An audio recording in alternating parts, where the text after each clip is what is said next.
Israel की Iran अमरीका मुआहदा सबूताज करने की कोशिश। बैरूत पर मिसाइल हमले कर दिए।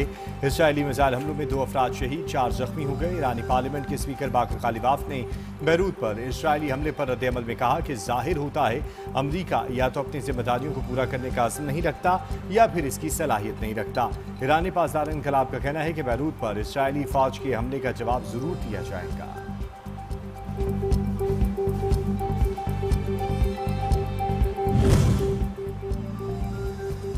इसराइल बैरूत पर हमले फौरी बंद करे, किसी सूरत ईरान से मुआहदे में रुकावट न बने। अमरीकी सदर डोनाल्ड ट्रंप ने खबरदार कर दिया, ईरान और अमरीका मुआहदे के इंतहाई करीब हैं। ऐसे वक्त में बैरूत पर हमला नहीं होना चाहिए था।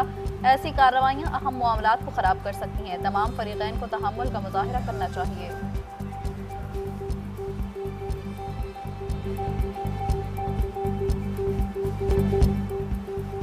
ईरान और अमरीका का मुआहदा होगा या नहीं, सूरत हाल वाज़ेह न हो सकी। वर्चुअल इजलास के हवाले से भी मुत्तफ़िक का तारीख सामने ना आ सकी। अमरीका और ईरान के दरमियान जंग के खात्मे से मुतालिक मुआहदे पर दस्तखत से मुतालिक दोनों जानिब से मुतज़ाद बयानात। अमरीकी सदर का डील पर जल्द दस्तखत का दावा। ईरानी हुकाम का कहना है कि फ़िलहाल दस्तखत के लिए कोई तारीख फ़ाइनल नहीं हुई।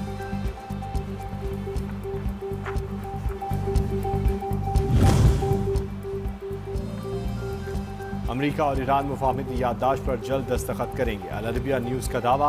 रिपोर्ट में कहा गया कि वर्चुअल इजलास पाकिस्तान और कतर की सालसी में होगा। इजलास में जेडी वेंस और बाकर कालिबाफ की शिरकत मुतवक्के। मुफाहमती याददाश्त पर दस्तखत के बाद अपना हुर्मुज़ खोल दिया जाएगा। मुआहदे के तहत बहरी जहाज़ों को बगैर फीस आमदोरफ्त की इजाज़त होगी।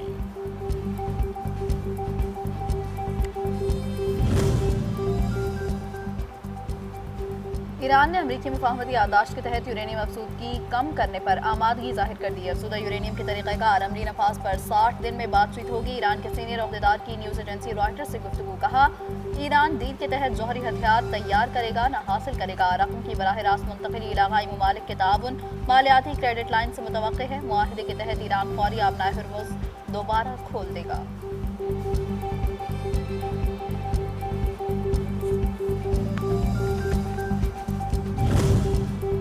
अमरीकी सदर डोनाल्ड ट्रंप का ईरान के साथ मुआहदे पर दस्तखत जल्द होने का दावा। ट्वीट में लिखा, दस्तखत होते ही आबनाए हुर्मुज़ खोल दी जाएगी।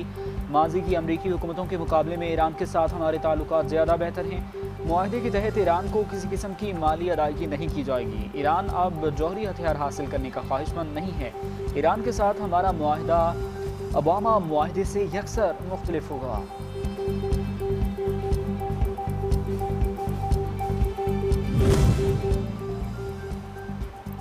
ईरान ने मुआहदे पर फौरी दस्तखत का अमरीकी सदर का दावा मुस्तरद कर दिया। ईरानी वज़ारत ख़ारजा के तर्जुमान इस्माइल बकाई का कहना है कि मुआहदे पर अभी दस्तखत होंगे, ना ही वक्त मुतय्यन किया। हतमी राय देना क़ब्ल अज़ वक्त होगा। मौजूदा मरहले पर जोहरी मामला ज़ेर गौर नहीं आएगा।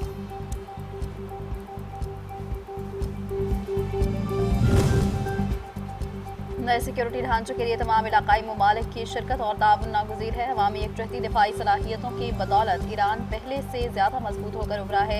ईरानी वज़ीर ख़ारजा अब्बास अराग़ची का बयान। कहा, ईरानी अवाम ने धमकियों के सामने साबित कदमी से दुश्मनों के मंसूबे को नाकाम बनाया। अवामी एकजहती और मैदान में मौजूदगी ही ईरान की सिफारती ताकत की बुनियादी सतून है।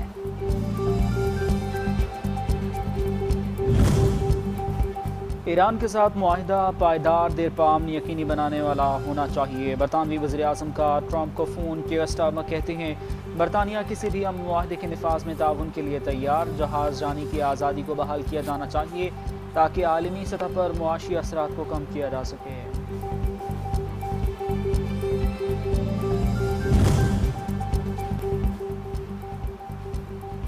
ईरान और अमेरिका के दरमियान इस्लामाबाद मुआहदे पर दस्तखत का करीब आ जाना एक तारीखी लम्हा है। ऐसे वक्त में आज़ाद कश्मीर में जारी बेचैनी न सिर्फ कश्मीर कॉज बल्कि पाकिस्तान की साख को नुकसान पहुंचा रही है। चेयरमैन पीपल्स पार्टी बिलावल भुट्टो कहते हैं, सूरत हाल भारत इसराइल गठजोड़ को फ़ायदा उठाने का मौका फराहम कर रही है। मुजाहिरीन को सियासी और मुज़ाकरात की राह अपनाने का मशवरा। नायब वज़ीर आज़म और वज़ीर ख़ारजा सेनेटर मोहम्मद इसहाक डार का तुर्क वज़ीर ख़ारजा से टेलीफोनिक राबता, खित्ते की सूरत हाल और अमरीका और ईरान के दरमियान पेशरफ्त पर तबादला ख्याल, इलाकाई सूरत हाल पर करीबी राबता रखने पर इत्तफाक। इसहाक डार और मिस्री वज़ीर ख़ारजा के दरमियान भी टेलीफोनिक बातचीत, अमरीका और ईरान के दरमियान जारी राबतों के मुस्बत और जल्द नतीजे की उम्मीद का इजहार।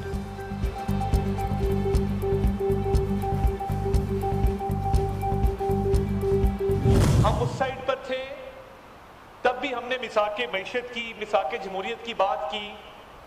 आज हम इस साइड पर हैं तब भी मिसाक जमहूरियत और मिसाक मईशत की बात कर रहे हैं। इनकी जमात के सरबराह हैं, उनके बयानात ऑन रिकॉर्ड मौजूद हैं कि पाकिस्तान डिफॉल्ट होने जा रहा है और पाकिस्तान में कोई इन्वेस्टमेंट ना करे। जब आपने IMF को लेटर लिखे तो आप चाहते थे कि ये मुल्क डिफॉल्ट करे।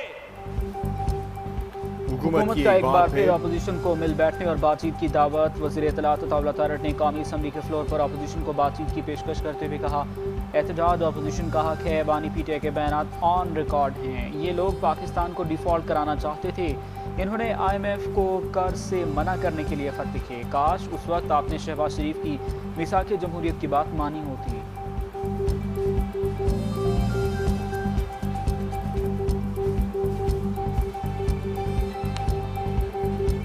और हमने वो जमहूरियत देखी है कि जब इनके पास हम प्रोडक्शन ऑर्डर के लिए मिन्नतें करने जाया करते थे, प्रोडक्शन ऑर्डर जारी नहीं होता था। 9 महीने तक सुप्रीम कोर्ट के फैसलों को ठुटे मारे गए, अमल नहीं किया गया। ये फस्तायत की बात करते हैं। हमने जेलें देखी, जिस तरह झूठे मुकदमों में इन्होंने ऑपोजिशन को दीवारों के साथ चुना, इनकी फस्तायत, इनकी जमहूरियत का चेहरा पूरी कौम ने देखा। वफाकी वज़ीर एहसन इकबाल ने अपोजिशन को आड़े हाथों लिया। कौमी असम्बली इजलास के दौरान इजहार ख्याल करते हुए बोले कि PTI दौर में अपोजिशन को इंतकामी कार्रवाइयों का निशाना बनाया गया। या फस्तायत की बात करते हैं, हमने जेलें देखी हैं, 9 माह सुप्रीम कोर्ट के फैसले पर अमल नहीं किया गया। इनकी फस्तायत और जमहूरियत का चेहरा पूरी कौम ने देखा।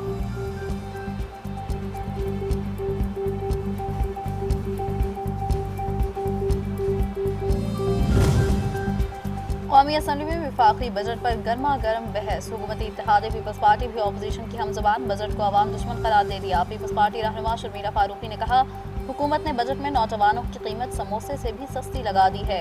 PTI रहनुमा असद कैसर बोले, ये बजट हुकूमत का नहीं, IMF का बजट है, नौजवानों को मजीद बेरोजगारी की तरफ ले जाएगा। गुर्बत में इजाफा हुकूमती मुआशी पॉलिसीज की नाकामी का सबूत है।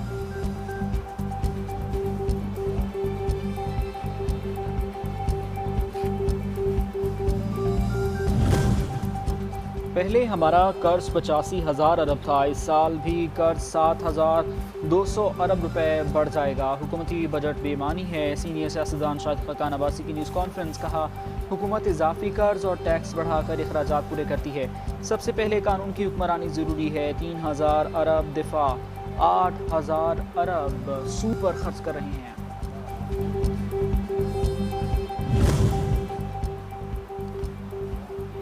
PDM जमातों में कोई इख्तिलाफ नहीं, सिर्फ मफादात के हुसूल के लिए नुराकुश्ती की जाती है। असल में पाकिस्तान पर 89 साल से एक ही तबका हुकूमत कर रहा है। जमात इस्लामी के अमीर हाफिज नेमुरहमान की मीडिया से गुफ्तगू। बोले, IMF के दबाव की बात जानबूझकर की जा रही है। बजट में बहुत सी रकम अपनी नाअहलियाँ छुपाने के लिए मुख्तस की गई है।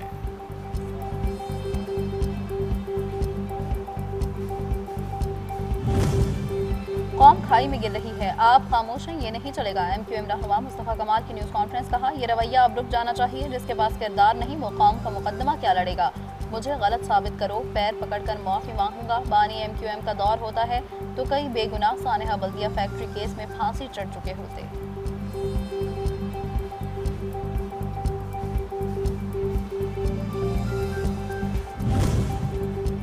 FBR को कारोबारी रिकॉर्ड का दोबारा ऑडिट कराने का इख्तियार देने की तजवीज़। फाइनेंस बिल में अकाउंट्स की दोबारा जांच से मुतालिक नई शिक शामिल करने की तजवीज़ कर दी गई।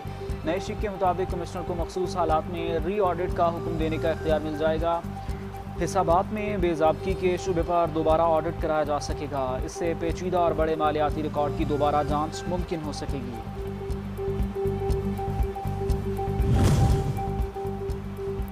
वज़ीर आला सिंध मुराद अली शाह ने अजीम बुरा पुल का इफ्तिताह कर दिया। मंसूबा 1 अरब 56 करोड़ 20 लाख की लागत से 90 दिनों में मुकम्मल किया गया। वज़ीर आला सिंध का कहना है कि कुरंगी, मलीर, शाह फैसल और एयरपोर्ट जाने वाले मुसाफिरों को सहूलत मैसर आएगी।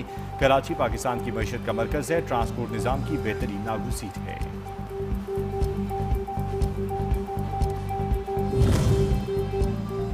कालादम इंतशारी कमेटी के मुसल्लह जत्थों की पुलिस की बख्तरबंद गाड़ी पर फायरिंग, नाम नहाद पुरअमन एहतजाज की हकीकत आया हो गई। शरपसंदों ने 30 से ज़ायद गोलियां बरसाईं, जिससे पुलिस की बख्तरबंद को नुकसान पहुंचा। कालादम कमेटी मुसल्लह जत्थों के जरिए आज़ाद जम्मू कश्मीर के अमन अमान को तबाह करने के दरबे है।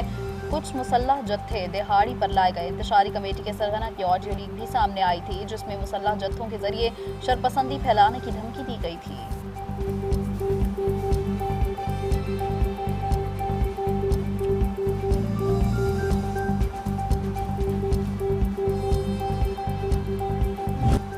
कालादम जॉइंट एक्शन कमेटी की हड़ताल ने आज़ाद कश्मीर के अवाम का जीना मुश्किल कर दिया। शहरी कहते हैं हड़ताल के बायस गरीब दिहाड़ीदार तबका परेशान है। घरों में चीनी है न आटा, रोज़गार बंद होने से चूल्हे ठंडे पड़ गए।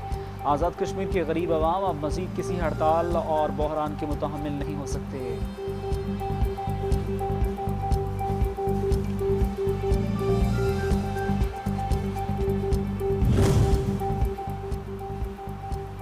पंजाब और खैबर पख्तूनख्वा के बेशतर अजला में मौसम गर्म और खुश रहने का इम्कान है। महकमा मौसमियात के मुताबिक सिंध के बेशतर अजला में भी मौसम शदीद गर्म और खुश रहेगा। ताहम बालाई सिंध में बाज़ मकामात पर गर्द आलूद हवाएँ चलने की पेशगोई की गई है। मरी गिलियात और मुल्हिका इलाकों में तेज़ हवा और गरज चमक के साथ बारिश मुतवक्किल है।